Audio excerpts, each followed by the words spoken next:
24 September 2022 of India. मस्जिद मदरसे मजार है ठिकाने बाहरी लोगों से भरे पड़े। भारत नेपाल बॉर्डर के 5 किमी दोनों तरफ साजिश की पट्टी। Of India ground report. किसी को ज़मीनी स्तर पर मुस्लिम आबादी बढ़ने की जानकारी लेनी हो तो बलरामपुर नगर निगम के चुनावों से ले सकता है। यहाँ कभी हिंदू विजेता हुआ करता था, लेकिन पिछले 20 वर्षों से नगर निगम का चुनाव केवल मुस्लिम ही जीत रहा है। हाल में कई रिपोर्ट आई है जो बताती है कि नेपाल भारत बॉर्डर पर तेज़ी से डेमोग्राफी में बदलाव हो रहा है। मस्जिद मदरसों की संख्या लगातार बढ़ रही है। ज़मीनी हालात का जायज़ा लेने के लिए 20 से 27 अगस्त 2022 तक ऑफ इंडिया की टीम ने सीमा से सटे इलाकों पर दौरा किया। हमने जो कुछ देखा वहाँ सिलसिलेवार तरीके से आपको बता रहे हैं। भारत नेपाल बॉर्डर पर हमें राष्ट्रीय स्वयंसेवक संघ की सीमा जागरण मंच शाखा से जुड़े कुछ लोग मिले। हमने उनसे बॉर्डर के इस पार और उस पार के इलाकों पर बात की। डेमोग्राफी बदलाव और इससे उपजी समस्याओं के विभिन्न मुद्दे पर हमने प्रांत युवा प्रमुख विद्याभूषण और बलरामपुर जिलाध्यक्ष ओम प्रकाश से बात की। यह रिपोर्ट एक सीरीज़ के तौर पर है। विद्याभूषण और ओम प्रकाश दोनों ने सामूहिक रूप से स्वीकार किया कि नेपाल भारत सीमा पर न सिर्फ मस्जिद मदरसे और इबादत गाहों की संख्या में बढ़ोतरी हुई है, बल्कि एक तरफा मुस्लिम जनसंख्या भी तेज़ी से बढ़ रही है। नेपाल बॉर्डर पर अधिकतर गांव मुस्लिम बहुल। प्रांत युवा प्रमुख विद्याभूषण ने हमसे बात करते हुए कहा कि नेपाल बॉर्डर पर अधिकतर गांव मुस्लिम बहुल है। इस लिस्ट में उन्होंने टंडवा, बालापुर, कनईडीह, रनियापुर, मोहकमपुर, चैनपुर का नाम लिया। हवाले से आ रहे पैसे। विद्याभूषण ने बताया कि बॉर्डर इलाकों में हवाले के जरिए पैसे आ रहे हैं, जिनका एक बड़ा हिस्सा अपराध में लग रहा है। उन्होंने बताया कि इससे जो हिस्सा बच जाता है वो नल यूएई के मुहर लगी हुई लगवाने से ने जैसा सामाजिक कार्यों में अपराध को दबाने और छिपाने के लिए किया जा रहा है। विद्याभूषण ने के मुताबिक इस इलाके के लोग सऊदी ही नहीं बल्कि इराक और ईरान में भी कमाने गए हैं। 5 किमी भारत और इतने ही नेपाल के अंदर साजिश की पट्टी। भारत की सीमा से 5 किलोमीटर अंदर और इतने ही नेपाल का इलाका एक खास साजिश का शिकार हो रहा है। विद्याभूषण ने ही हमें इसके बारे में बताया। उन्होंने कहा कि इस 10 किलोमीटर में मुसलमान आबादी बढ़ रही है।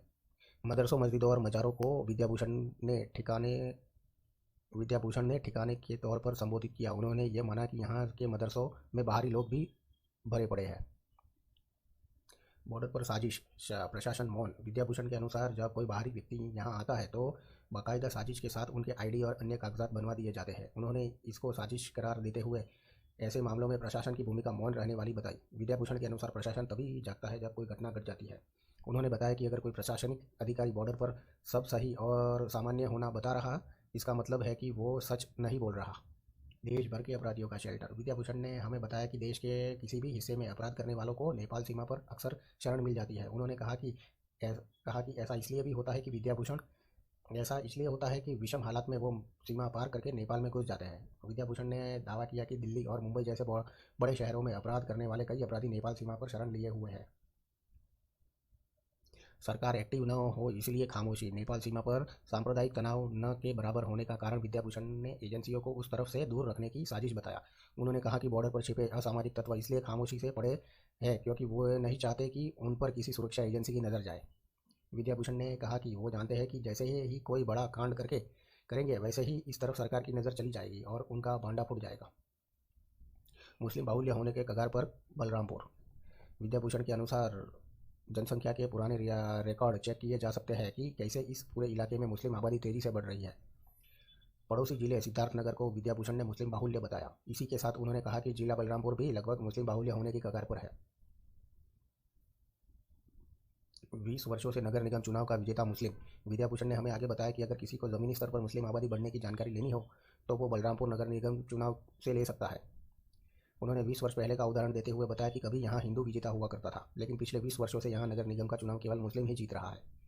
लव जिहाद और मानव तस्करी। विद्याभूषण ने हमें बताया कि अगर सुरक्षा और खुफिया एजेंसियाँ ठीक से जांच करेगी तो बॉर्डर इलाकों से बहुत कुछ निकल कर सामने आएगा। उन्होंने कहा कि हिंदुओं और खासकर सीमा पर बसे थारू समुदाय की लड़कियों के साथ मानव तस्करी का अपराध चल रहा है। विद्याभूषण के अनुसार तस्करी की शिकार होने वाली अधिकतर लड़कियां लव जिहाद से तस्करों के हाथों में फंसकर बाहरी देशों में बिक रही है।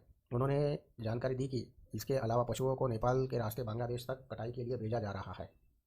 एसएसबी के दम पर रुके सीमा पार कई अपराध। विद्याभूषण और एक अन्य स्थानीय नागरिक ने हमें बताया कि एसएसबी और स्थानीय पुलिस की कार्यशैली में जमीन आसमान का अंतर है। उन्होंने कहा कि एसएसबी की तैनाती के बाद सीमा पार से कई अपराध रुके हैं। इसी के साथ उन सभी ने एसएसबी का अपने प्रति व्यवहार मिलनसार और पारिवारिक जैसा बताया। अधिकतर गाहें मानकों के विपरीत। विद्याभूषण ने हमें बताया कि बॉर्डर पर बन रही तमाम नई इबादतगाहें प्रशासनिक अधिकारियों की नज़र में है, लेकिन वो उन पर कोई कार्रवाई नहीं करते। उनका दावा है कि अधिकतर इबादतगाहें मानकों के विपरीत है और उनका नक्शा आदि पास ही नहीं हुआ है। विद्याभूषण ने सरकार से अवैध निर्माण पर बुलडोजर चलाने की आशा जताई।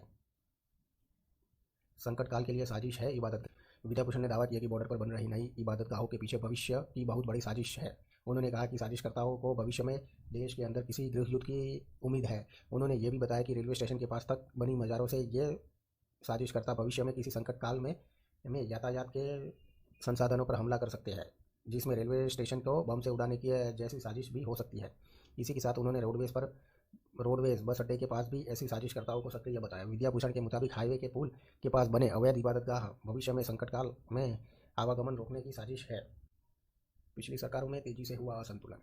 सीमा जागरण मंच के जिला अध्यक्ष ओम प्रकाश ने ऑफ इंडिया से बात करते हुए कहा कि पिछली सरकारों की नीतियाँ काफ़ी हद तक जिम्मेदार रही है सीमा के वर्तमान हालातों के लिए। उन्होंने कहा कि सीमा जागरण मंच का दायित्व देखते हुए वो प्रयास कर रहे हैं कि नेपाल सीमा पर मौजूद हिंदू समाज को और सशक्त और समर्थवान बनाया जाए।